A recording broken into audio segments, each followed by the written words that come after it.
اقتصادی ترجیحات کا تعین کرتے ہوئے ملک کے وسیع مفاد میں سخت فیصلے کا عزم۔ وزیر اعظم شہباز شریف کی زیر صدارت خصوصی سرمایہ کاری سہولت کونسل کی ایپکس کمیٹی کا اجلاس۔ آرمی چیف کی اقتصادی صلاحیت کو پروان چڑھانے کے لیے سازگار ماحول کی فراہمی کی یقین دہانی۔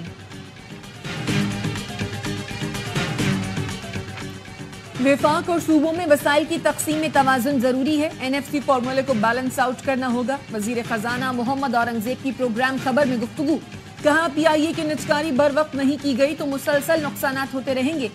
وزیر خزانہ کا مکمل انٹرویو دیکھیے رات 10 بجے کی ہیڈ لائن کے بعد۔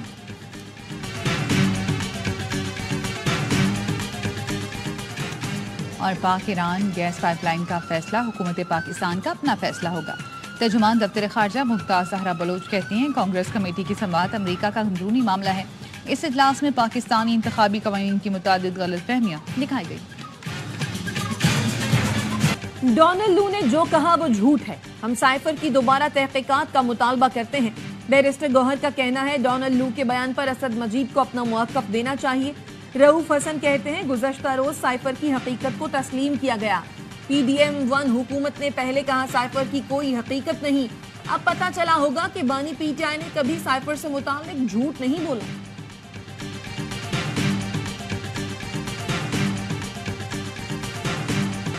نیوکلیئر سے حاصل توانائی ماحول دوست ہے، توانائی کے مسائل حل کرنے کے لیے پائیدار اقدامات ناگزیر ہیں۔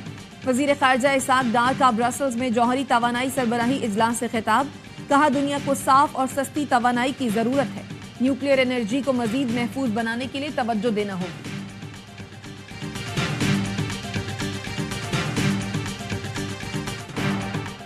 ایف بی آر نے 35 لاکھ تاجروں کو ٹیکس نیٹ میں لانے کے لیے اسکیم تیار کر لی۔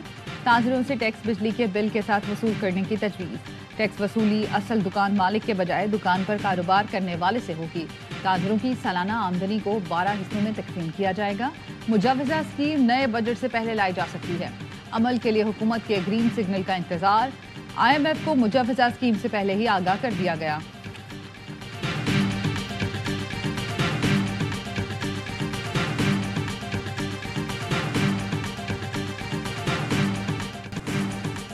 سینٹ الیکشن کے لیے کاغذات مسترد ہونے پر زلفی بخاری اور صنم جاوید کی اپیل، ٹریبیونل نے فیصلہ محفوظ کر لیا۔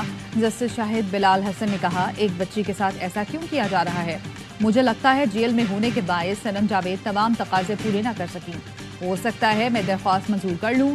سینٹ الیکشن کے لیے کاغذات مسترد ہونے پر مراد سعید، اعظم سواتی اور خرم ذیشان نے الیکشن ٹریبیونل میں اپیل دائر کر دی، موقف اپنایا۔ الیکشن کمیشن نے کاغذات بے بنیاد الزامات پر مسترد کیے، کاغذات منظور کر کے سینٹ کا الیکشن لڑنے کی اجازت دی جائے۔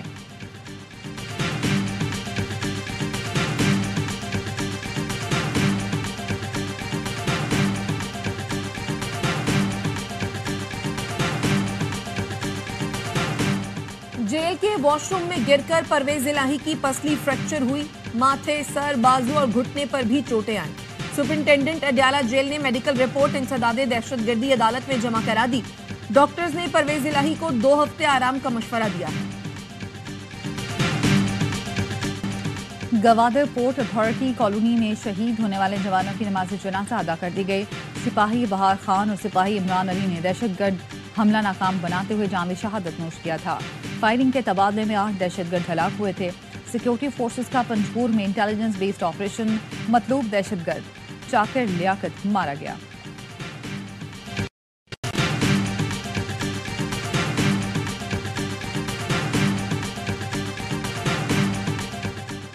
کور کمانڈر کراچی کی گوادر میں زخمی فوجی جوانوں کی پی این ایس شفا میں عیادت۔ Corps commander Karachi lieutenant general Babar Iftikhar نے دہشت گردوں کا مقابلہ کرنے والے جوانوں کو خراج تحسین پیش کیا، کہا قوم اپنے دلیر جوانوں پر فخر کرتی ہے، جوان ہر قسم کے حالات سے نمٹنے کے لیے سربکف رہتے ہیں، دہشت گرد اپنے مذموم مقاصد میں کبھی کامیاب نہیں ہو سکتے۔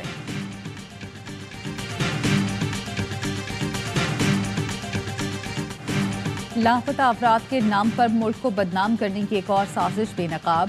25 مئی 2022 سے لاپتہ ظاہر کیا گیا تربت کا کریم جان گوادر حملے میں مارا گیا۔ اس سے پہلے لاپتہ افراد کی فہرست میں شامل دہشت گرد امتیاز احمد بھی مارا جا چکا۔ لاپتہ ظاہر کیا گیا دہشت گرد عبدالودود مچ حملے میں ہلاک ہوا تھا۔ تو ایک والد کو اپنے بیٹے کی شہادت کے ساتھ ساتھ اس بات کی خوشی بھی ہے کہ اس نے پاکستان کی خاطر شہادت دی اور جوانوں کی زندگیاں بچائیں۔ گورنر سندھ کی کراچی میں شہید لیفٹیننٹ کرنل سید کاشف علی کی رہائش گاہ آمد، والد اور بھائی سے ملاقات کی۔ گورنر نے شہید کو خراج عقیدت پیش کرتے ہوئے کہا، مادر وطن کے دفاع کے لیے کاشف علی کی قربانی سنہری حرفوں سے لکھی جائے گی۔ ایسے بہادر سپوتوں کی وجہ سے ہی پاکستان قائم و دائم ہے۔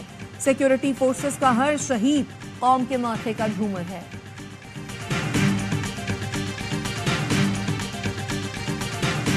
اسرائیلی فوج کی غزہ میں بمباری، 24 گھنٹے میں 100 سے زائد فلسطینی شہید۔ الشفا اسپتال پر اسرائیل کا چھاپا اور آپریشن چوتھے روز میں داخل، درجنوں فلسطینی شہید اور زخمی ہو چکے۔ اسرائیلی فورسز کا مقبوضہ مغربی کنارے میں پناہ گزین کیمپ پر ڈرون حملہ، 2 فلسطینی شہید۔ امریکی وزیر خارجہ کی سعودی عرب میں ولی عہد محمد بن سلمان سے ملاقات۔ اینٹنی بلنکن کا کہنا ہے حماس اور اسرائیل کے درمیان معاہدے کے قریب ہیں۔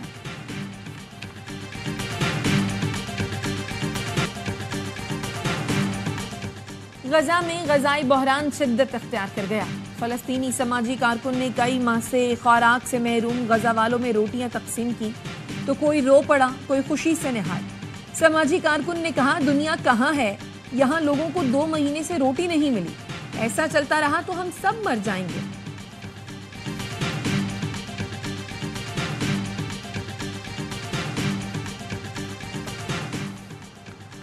کراچی میں کھلے مین ہول نے ایک اور معصوم کی زندگی نگل لی۔